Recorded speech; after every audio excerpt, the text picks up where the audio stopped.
كما كانت لنا وقفة تالية مع مدير مركز قمم وهمم التربوي ورئيس الحلقات بجمعية إحياء التراث الإسلامي السيد سلطان سليمان، حيث قال: بسم الله والصلاة والسلام على رسول الله. لله الحمد. اليوم كرمنا الدورة الصيفية، يعني استمرت هذه طيلة فترة الصيف، ولله الحمد استثمرنا هذه الفترة في تحفيظ القرآن وتعليم الشباب العلوم الشرعية من فقه وتفسير وحديث وسيرة. اليوم الشباب يعني يجرون حصاد أعمالهم. اليوم كرمنا بعد ما أجرينا الاختبارات، كرمنا تقريبا فوق 170 طالب في هذا المسجد. لله الحمد فترتهم طيبة وسليمة.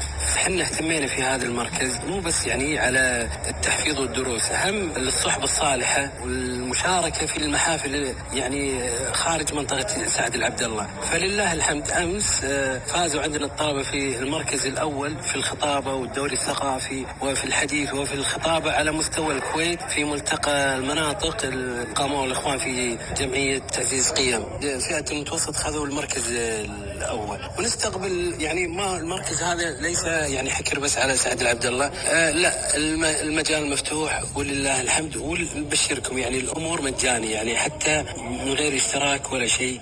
يكون اشتراكنا في حضورك هو اللي يقرر استمرارك معنا. وزارة الأوقاف ما قصروا الإخوان، يعني دولتنا ترعى طلبة حفظ القرآن، وهذا فضل من الله عز وجل. يعني كل نهاية موسم مثل الصيف والشتاء وزارة الأوقاف تكرم في عدة مراكز في مكافآت مالية، ويعني حتى الأمانة العامة دعمت مركزنا، فكان تكريم الحلقة اليوم من دعم الأمانة العامة لوزارة الأوقاف. رسالة لأولياء الأمور، يقول النبي عليه الصلاة والسلام: كلكم راع وكلكم مسؤول عن رعيته. احنا اخوانكم في مركز قيم وهمم فرع سعد العبد الله نمد يدينا حق جميع ولي أمر يبي يحاول انه يغير ولده الأفضل، يعني من حيث صحبة صالحة، يعني يبعد عن هذه الأجهزة اللي والتواصل الاجتماعي اللي خرب كثير من الشباب للأسف، اتخذوا قدوات، وهذا الأمر يعني غير صحيح. احنا موجودين نمد يدينا لأولياء الأمور. يا هلا ويا مرحبا فيكم في جامع عمر بن الخطاب في مدينة سعد العبد الله،